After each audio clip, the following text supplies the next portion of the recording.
Shalom Adonai, Deus abençoe sua vida. Estamos ao vivo e 15º dia de mãos levantadas. Deus abençoe sua vida, sua casa, sua família, em nome de Jesus. Já sempre falo com vocês, né?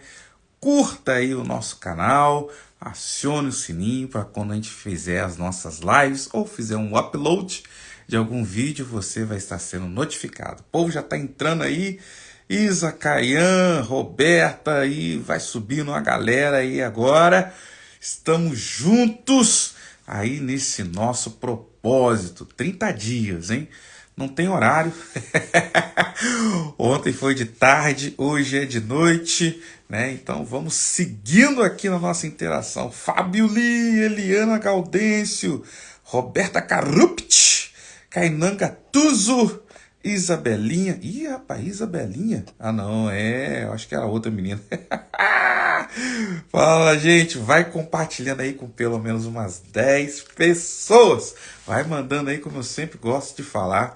Compartilhe para que a gente possa alcançar mais pessoas. Vai compartilhando aí com pelo menos umas 10 pessoas para a gente poder seguir nesse nosso 15º dia. Chegamos no meio, hein? São 30 dias de mãos levantadas e já chegamos no meio. 15º dia desse propósito especial. E hoje o texto, né, está lá em Joel capítulo 2, versículo 28. E depois disso derramarei do meu espírito sobre todos os povos. Os seus filhos e as suas filhas profetizarão. Os seus velhos terão sonhos e os jovens terão visões. Entenda, há uma promessa do derramar do Espírito Santo abençoando não somente os pais, mas também aos filhos. Falamos bastante sobre isso ontem, né? Nosso segundo ciclo de 7, que foi ontem, 14º dia. Mas hoje eu quero ampliar um pouquinho mais sobre isso, sobre esse derramar do Espírito Santo. Mas eu falo bastante falei bastante ontem sobre essa questão desse texto de Joel 2:28, o texto de Malaquias, né, que nós vemos ali depois, e o texto de Atos, que estão todos eles correlatos. Joel fala, Malaquias repete, em Atos se concretiza. Então hoje eu quero ampliar um pouco mais com vocês sobre essa bênção familiar e falar sobre a questão de profecia e sonhos. É legal a gente entender isso, porque entenda que o derramar do Espírito Santo é um derramar familiar. Fala de filhos, filhas, velhos e jovens. Então, quando o Espírito Santo é derramado, a gente sabe que isso acontece em Atos capítulo 2, mas aqui está sendo ainda profetizado, e agora a primeira linha da profecia. Olha como que esse derramar do Espírito visita gerações. Você precisa entender sobre isso. Filhos e filhas profetizarão, velhos sonharão e jovens terão visões. Eu gosto demais disso, porque a gente entende esse derramar do Espírito por faixas etárias, por grupos de geracionais. Ou seja, o derramar do Espírito ele é geracional, ele vai pegar em cada faixa etária e vai estar dando propósito para cada faixa etária. Isso é legal demais, a gente tem que entender sobre isso. Rodrigo, nem crente eu sou, cara, entrei aqui nesse negócio, tô vendo esse trem aqui, não tô entendendo nada desse negócio de geração e tudo mais. Calma, fica comigo aqui, eu vou te explicar muito bem sobre isso. Algo que a gente tem que entender, o nosso Deus, o Deus que eu creio, o Deus da Bíblia, é um Deus geracional e reacional. Vou explicar esse trem para você. Por que ele é geracional? Porque ele chama gerações, ele abençoa gerações. E por que ele é reacional? Porque ele vai realizar à medida que nós fazemos alguma coisa. Por exemplo, você vai ver, a gente falou, acho que se eu não me engano, no 13º dia, sobre Abraão. Deus fala para Abraão, Abraão, sai da tua terra, da tua parentela, para uma terra que te mostrarei. O que acontece? Deus não tinha falado para Abraão que terra era essa. Ele só falou, sai que eu vou te mostrar. Quando Abraão saiu, à medida que Abraão ia caminhando, Deus ia revelando. Entendeu? Então, o nosso Deus é um Deus reacional por conta disso. Ele é reativo. Ele tem reações à medida da nossa posição, da nossa ação. Então, é interessante parar para pensar de que o derramar do Espírito tem algumas condições, né? Há um preceder de Deus, há algo que precede o derramar de Deus em Atos 2, e a gente tem que compreender muito bem sobre isso. Não pense que o derramar do Espírito Santo ele acontece, decidi, vou derramar aqui, ó. Não, existem princípios que precisam ser obedecidos. Existem coisas que precisam ser praticadas para que o Espírito Santo possa vir e derramar da presença dele sobre a vida de indivíduos. É interessante quando a gente vai ver o texto de Atos, por exemplo, daquilo que Deus fala do preceder desse derramar do Espírito Santo, o que seria que esse grande dia do Senhor. Eu gosto muito desse termo, o dia do Senhor. E esse dia do Senhor, claro, ele é precedido por algumas coisas. Primeiro, tem que ter ali um quebrantamento, tem que ter ali também uma alegria, tem que ter também ali uma graça sobre a vida daqueles que evocam o nome do Senhor. E claro, né, aí quando Deus, ele de fato vê esse quebrantamento, vê esse regozijo nele, aí sim ele vai estar derramando do poder e da graça dele sobre a vida das pessoas. Um texto que me chama muita atenção é que antes das bênçãos, vou ler o texto, nem ia ler não, mas vou ler. É Joel 2, versículo, vamos ver aqui, Joel 2, versículo 12. Podia começar do 1, mas vou ler do 12. Joel 2, versículo 12. Porque você vai ver que do versículo 1 até o versículo 12, fala sobre gafanhoto, o que vai estar vindo e tudo mais. Aí aqui no 12, Deus fala, olha, o Senhor Deus diz, mas agora voltem para mim com todo o coração, jejuando, chorando e se lamentando. Em sinal de arrependimento, rasguem as roupas, não rasguem as roupas, mas sim o coração. Voltem para o Senhor, nosso Deus, pois Ele é bondoso e misericordioso. É paciente, muito amoroso. Está sempre pronto a mudar de ideia e não castigar. Eu estou lendo a versão NTH, que é a nova linguagem de hoje. Olha que interessante, que antes desse derramar familiar, tem que ter um quebrantamento. Versículo, vou pular agora alguns. Versículo 15. Toquem as trombetas no Monte Sião. Trombeta não é aquele instrumento de metal, não, tá? Não, é o chofar. Toquem a trombeta em Sião. Anuncie um dia santo de jejum e convoque o povo para se reunir no templo. Olha como esse derramar de Deus, ele precisa ser precedido de quebrantamento, de jejum, de oração, de toque de chofar. Então a gente está falando aqui de uma santa convocação e, claro, de se reunir no templo. Eu preciso falar isso com as pessoas porque hoje tem uma prática muito interessante chamada dos igrejados, né? Os igrejados têm sempre falado que você não precisa congregar, você pode ser crente na sua casa, né? Sozinho, né? Nem na sua casa, na casa realmente isso já é previsto, a gente já falou sobre isso ontem, é só você ver aí o nosso 14º dia que eu falei sobre isso ontem. Mas o que as pessoas têm falado é que você pode ser independente, cristão sozinho. Ninguém é crente sozinho. Nós somos crentes juntos. É por isso que quando Jesus ele dá o modelo da oração, né, do Pai Nosso, ele não fala Pai meu que está no céu, mas o Pai é nosso que está no céu. E aqui em Joel, lembre-se que ele está profetizando, ele está falando de futuro. Então ele está falando o seguinte, olha, se reúnam ali no templo, é importante a gente se congregar. Eu sempre falo de que a igreja, agora voltando para o século XXI, a igreja é o lugar da sede, né? É o lugar dos santos, é o lugar onde você sente mais vontade de buscar Deus, mais vontade de estar ali na presença, porque você está junto com os irmãos. E ali na sede que é gerada ali na congregação, no templo, você passa a semana inteira bebendo água. Com Deus ali, né, se alimentando, buscando para depois juntar com os irmãos, ficar com mais sede ainda e trabalhar nesse propósito. Vamos lá. Olha que interessante o versículo 16, que aí Deus está falando o que precede se derramar. Aí ele fala lá, e convoca o povo para se reunir no templo. Reúnam todo o povo e mande que eles se purifiquem, que venham todos. Aí, olha as gerações de novo. Olha essa geração de novo. Que venham todos, velhos, crianças e até as criancinhas de peito. Que os recém-casados saiam de sua casa e venham ao templo também. Olha como que Deus faz uma convocação de gerações antes dele derramar do Espírito. Então, primeiro ele convoca, há um quebrantamento, há um jejum, há uma preparação antes do derramar.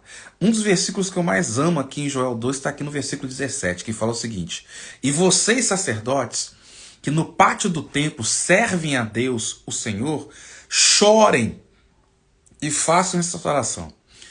Ó Deus, não castiga o teu povo, não nos humilhe diante dos outros povos, para que eles não caçoem de nós e perguntem aonde está o seu Deus. Eu acho muito legal, né? Tem uma música do Fernandinho que fala: chore os ministros de Deus, né? Os sacerdotes do Senhor. E isso é legal, porque o povo pode vir, mas quem conduz o quebrantamento é a liderança sacerdotal. Mas lembre-se que houve primeiro um chamamento, as gerações vieram, os sacerdotes vão conduzir, mas houve um chamamento para gerações, onde até as crianças de peito, se eu não me engano, aqui é o único versículo da Bíblia que cita especificamente crianças de peito, ou seja, aquela que está sendo amamentada, né, tem que também ser chamado. Porque geralmente você vai ver chamamento, às vezes, de homens, né? Em alguns casos, como por exemplo, número 6, o voto nazereado de homens e mulheres. Você vai ver muito falando sobre mancebos, jovens também, né? Mas é muito raro, mas crianças de peito, se eu não me engano, é só aqui em Joel capítulo 2 que aparece sobre isso.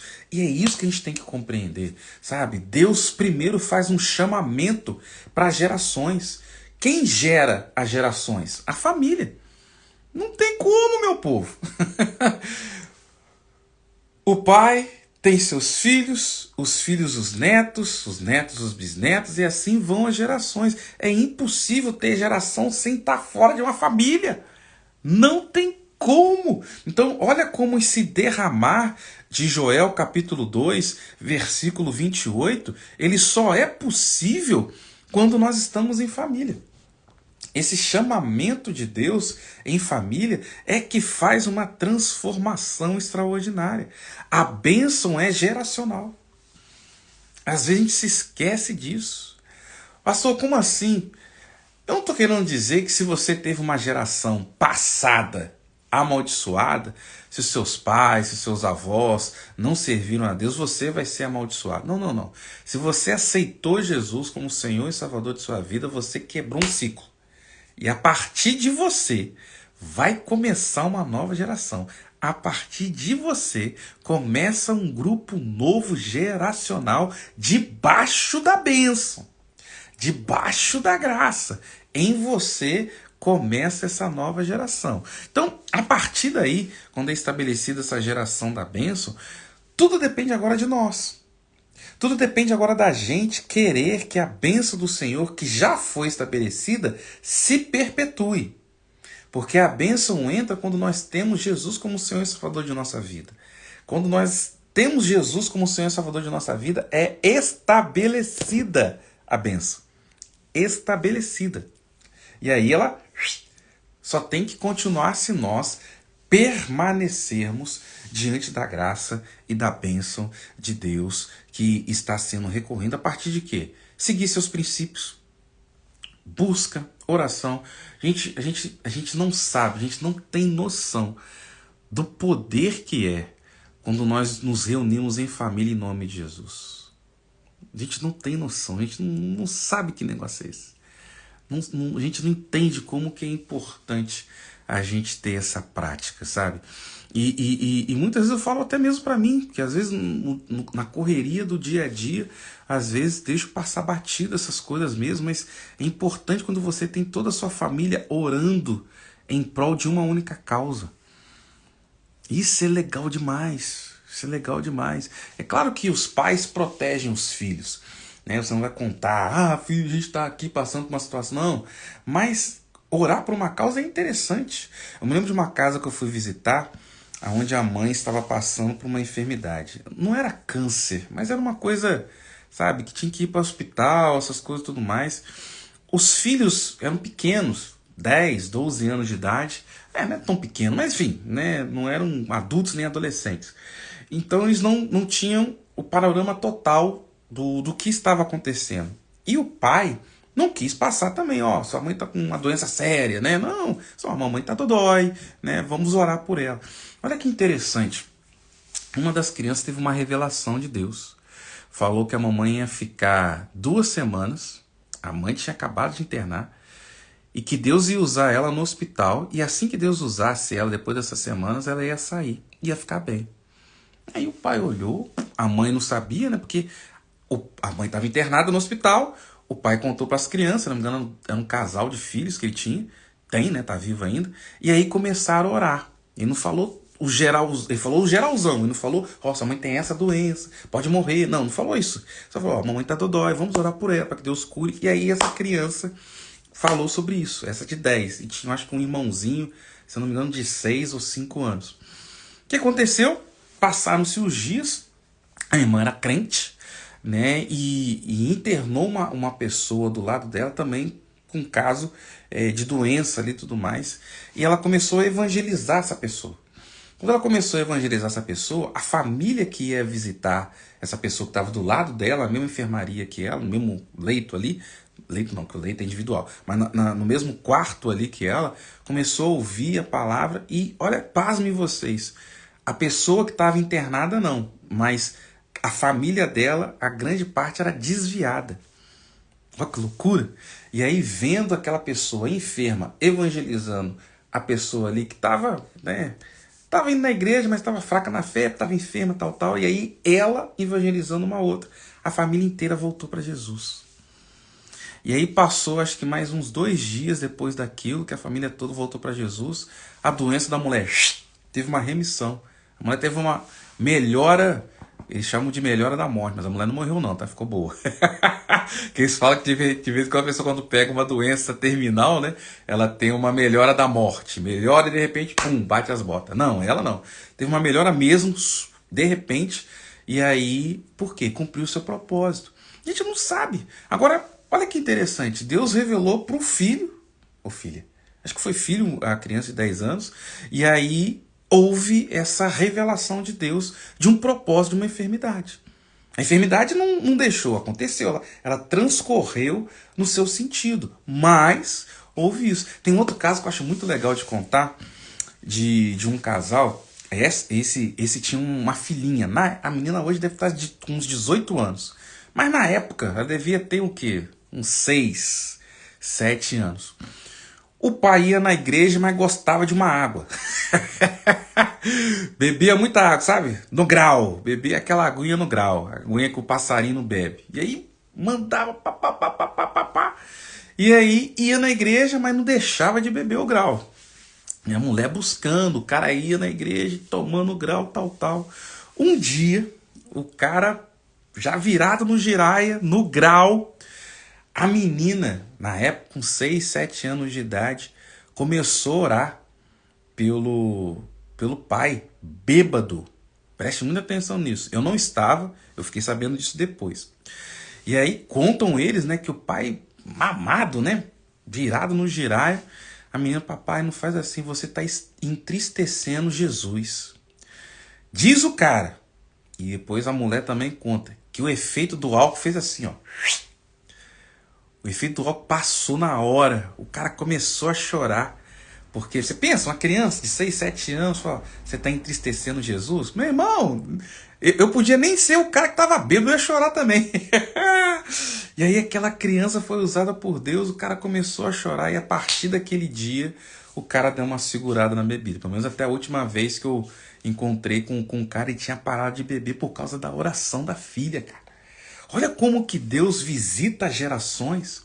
Olha como que Deus ele pode visitar e usar crianças, mas quando, né, nós entendemos que essa promessa desse derramar não é só sobre o pai e sobre a mãe, é sobre toda a geração, se você permite.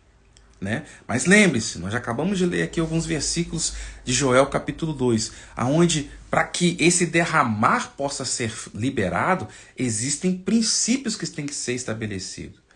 Tem gente que quer, eu gosto muito de um termo, né, que o pessoal falou o seguinte, tem gente que quer cubo de gelo, mas ninguém quer encher a forminha. Cuidado, gente, sabe? Você quer o derramar do Espírito Santo, mas você não quer buscá-lo. Você não quer se quebrantar, não quer jejuar, fica difícil, sabe? E aqui eu falo para algumas pessoas, isso tem martelado muito forte para mim nesses últimos dias, e eu quero falar aqui, vai ser uma coisa que eu vou falar recorrentemente aqui nesses próximos 15 dias. Né? Chegamos aqui no meio, hoje é a live do meio, né? De 30 dias, estamos no 15º dia.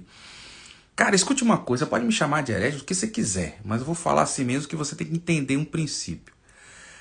Se você é da religião A, B, C ou D, não importa qual seja. Cara, mas se você pertence a essa religião, mergulha nessa religião. Que isso? Tô falando. Mergulha. Você é católico?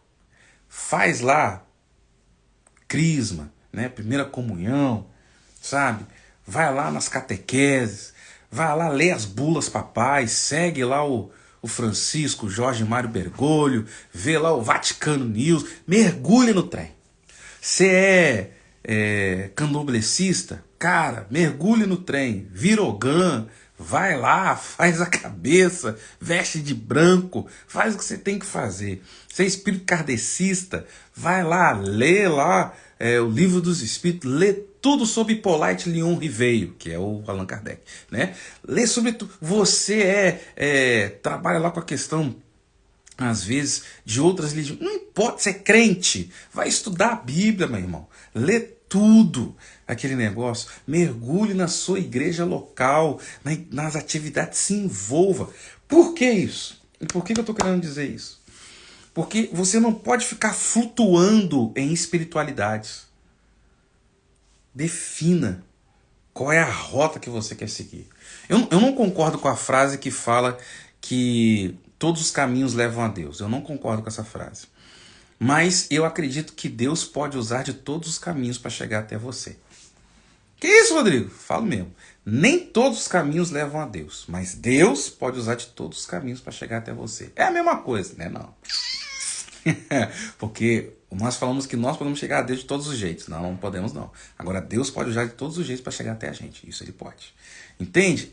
E por que isso é importante? Porque a partir do momento que você tem um segmento, seja você católico, candomblessista, evangélico, budista, Power Ranger, seja lá o que for, quando você segue uma linha, você estabelece princípios.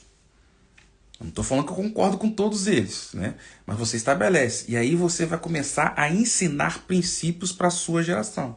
Você que é pai para os seus filhos, você que é marido para sua esposa, você que é esposa para o seu marido, porque às vezes, meu irmão, o cara tá afastado dos caminhos do Senhor, a mulher leva o cara. E se o homem se converte, aí que é top, se o homem se converte, meu irmão, a mulher vai atrás. E os filhos também. A mulher é mais difícil de levar o homem, leva os filhos, mas é mais difícil de levar o homem. Agora, quando o homem se converte, a mulher ainda não é crente, o caminho é muito mais rápido, mas muito mais rápido. E para qualquer nível, né? Para qualquer nível de decisões e práticas que são feitas. Então mergulha nesse negócio. Porque quando você mergulhar nesse negócio, seja qual for o negócio, você tem que escolher qual que é o negócio. Mas mergulha nesse negócio. Porque aí os princípios vão estar sendo estabelecidos. E princípios estabelecidos e cumpridos têm a sua recompensa. Nenhum tipo de dedicação, nenhum tipo de entrega fica sem uma resposta. Nenhum tipo. Todo tipo de entrega tem uma resposta. Então, é importante. É claro que eu creio, como cristão protestante que sou, de que Deus... Claro, né? Existe uma verdade, existem uns princípios, mas se você for seguir do seu jeito, em algum momento a verdade, a luz vai aparecer para você. Isso eu creio. E isso é um derramar. né? Esse derramar do Espírito sobre os povos vem sobre essas gerações, vem sobre esses princípios que estão sendo estabelecidos. Beleza, gente? Ó, tô vendo muita gente nova, todo dia entra gente nova aqui. Segue a gente aí, Rodrigo Matias 7, ó. Sobe aí no negocinho, quando é na outra rede que é o YouTube, é aqui embaixo. Siga aí, curta, compartilhe e deixe seu pedido de oração. Quero orar por você agora. Isso. Quero orar por... Ih, agora entrou uma galerona top aqui, hein? Renata Mateus, Luci Dantas, Denison. Ó, Denison, meu amigo veterinário. Marcelo Básico. Isso, uma galera. Ó o Wallace aí, ó. O Wallace acabou de entrar aqui agora. Deus abençoe você, Wallace. Deve estar aí pelas estradas afora do Brasil, né? Escrevam aí. Você não, você tá dirigindo, hein? A não ser que você parou o caminhão, aí você pode escrever, né? Mas se você puder, escreva seu pedido de oração. Quero orar por você agora, né? Lembrando sempre, gente, pessoal, às vezes eu falo todas, desde a live 1 eu tô falando, mas eu tenho que sempre falar que tem sempre alguém me manda um direct e falar que hora que é a live. Não tem hora. Comecei a ver que hora que é a live. Não tem hora, é a hora que dá. A gente entra todo dia, antes da meia-noite, a gente entra aqui fazendo essa live. Mas não se preocupe, que se você entrou aqui pela metade, depois você pode estar assistindo no nosso YouTube, se você quiser ver ela completa. Deixa ela lá na íntegra. Parece um retardado falando assim, ó, você aí, porque lá não aparece os nomes igual tá aparecendo aqui, né? Vamos lá! Luci Dantas, minha saúde e do meu esposo, em nome de Jesus. Deus vai fazer. Wallace, pedir que Deus conforte a família. Perda de um tio hoje. Meu Deus, é seu, Wallace, ou da sua esposa. Mas que Deus possa derramar aí, primeiro, graça, né? E que Deus possa também consolar os corações, meus pêsames aí. Isso, gente, vai escrevendo aí seus pedidos de oração. Quero orar por vocês. Hoje já tem um luto. Acho que nesses 15 dias é a primeira vez que a gente está orando aí por luto. Nesses 15 dias aí. Isso, meu tio está lá na capela. Pai eterno, vamos orar aí por isso em nome de Jesus. Deixa eu ver se tem mais algum outro aqui. Eu acho que li de todo mundo. Deixa eu ver aqui. Não, já li já. Mas vou dar mais um tempinho para você que queira aí colocar o seu pedido de oração para que a gente possa estar orando. Lembrando, hein? Dia 2 de setembro, você que é de Volta Redonda, tá? E às vezes tem gente aqui de outros países, né? Nem só de outro estado, não, e cidade, mas de outros países. Mas você que é de Volta Redonda, dia 2 de setembro, encontro. Um tempo especial demais para homens, tá? Homens. As mulheres tem uma amiga minha que vai fazer no final desse mês, mas para os homens, dia 2 de setembro, só me chamar no direct, que eu passo as informações. Você que é de Volta Redonda, Barra Mansa, às vezes Barra do Piraí, Resende, cidades próximas aqui da Cidade do Aço.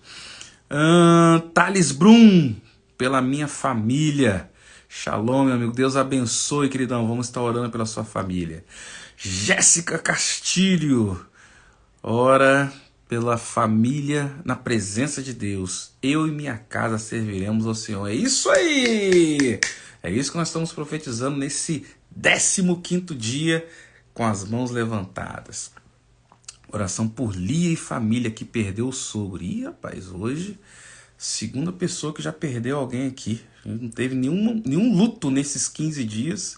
Hoje já teve 2, em nome de Jesus. Aí Deus vai estar consolando aí os corações dessa família pelo poder que há no nome de Jesus. Mais um minutinho para eu poder estar orando por vocês aqui em nome de... Eu acho que eu já li todos os pedidos de oração. Acho que sim. Agora sim, eu acho que já li todos os pedidos de oração. Vamos orar. Hoje temos aí 2 lutos, né? A gente não teve nenhum esses dias, mas hoje já teve 2. Oração pela família a partir de amanhã, dia 16, que é o nosso segundo ciclo de 15, né?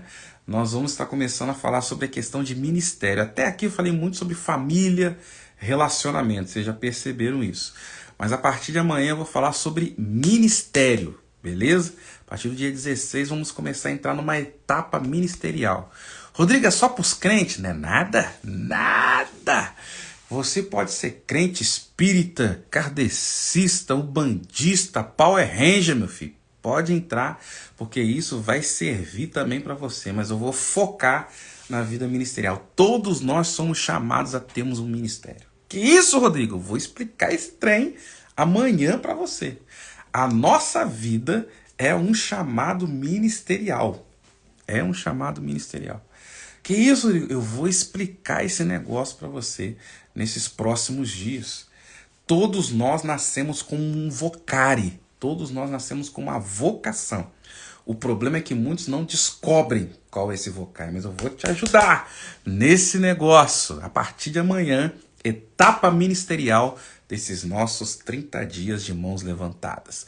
Vamos orar em nome de Jesus pela vida de vocês. Eu gosto de ficar aqui com vocês no máximo meia hora, né? Então já estou aqui, já chegando, já no meu limite do tempo que eu gosto de ficar aqui com vocês. Pai, em nome de Jesus, que a tua graça, a tua bênção seja sobre cada uma dessas pessoas.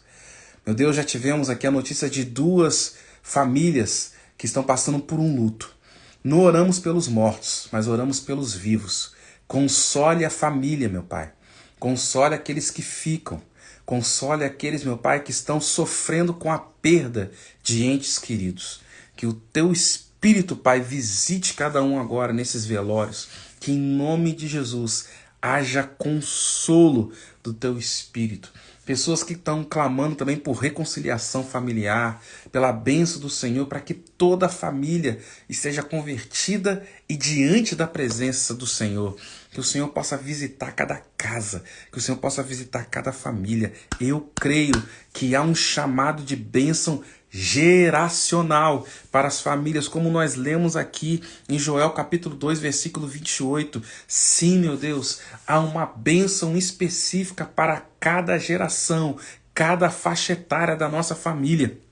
Que o Senhor possa alcançar cada um pelo poder que há no nome de Jesus. Eu abençoo cada uma dessas vidas. E quando começarmos amanhã, no 16º dia, essa etapa ministerial, eu creio que o Senhor vai descortinar a verdade sobre a vida dos teus filhos. Todos nós nascemos para desenvolver um ministério, porque existe uma chamada dentro de cada um de nós. E eu quero, meu Pai, em nome de Jesus, que nesses próximos dias haja um despertamento dessas chamadas internas que existem dentro de cada pessoa. O núcleo familiar serve para isso também, porque é dentro da família que nós ativamos aquilo que é o nosso vocare e passamos depois para os nossos vizinhos e para outros grupos sociais. Que o Senhor possa derramar da tua bênção, como foi profetizado, aquilo que já aconteceu em Atos capítulo 2, possa acontecer em cada casa, em cada família, pelo poder que há no nome de Jesus. Amém, amém e amém. Que Deus abençoe. Vou estar Projeto Vida Pinheiral, dia 19, 3 horas da tarde. Treinamento de profetas, a escola de João o Batista. Dá tempo de você se inscrever, vale muito a pena. Vou deixar o link nos meus stories do Rodrigo Matias 7 e você que está aí no YouTube também, vou deixar o link nos comentários. No comentário não, vou deixar o link na descrição. Vai ter um linkzinho lá na descrição. Clica lá que vale a pena. Só vou deixar no de hoje, tá? Que é o 15º dia, amanhã, etapa ministerial. Vou deixar no de hoje. No mais, é só você seguir aí no nosso story do Rodrigo Matias 7. Se você ainda não seguiu, siga aí. Tá um monte de gente que não segue a gente entrando nas lives. Segue a gente aí também, porque aí quando a gente começar um novo vídeo, você é acionado, recebe ali a notificação. E também quando a gente faz nas outras redes sociais, curta, aciona o sininho, porque quando a gente faz um upload, você recebe a notificação. Que Deus te abençoe. Até amanhã, hein? Etapa ministerial desses 30 dias com as mãos levantadas. Shalom.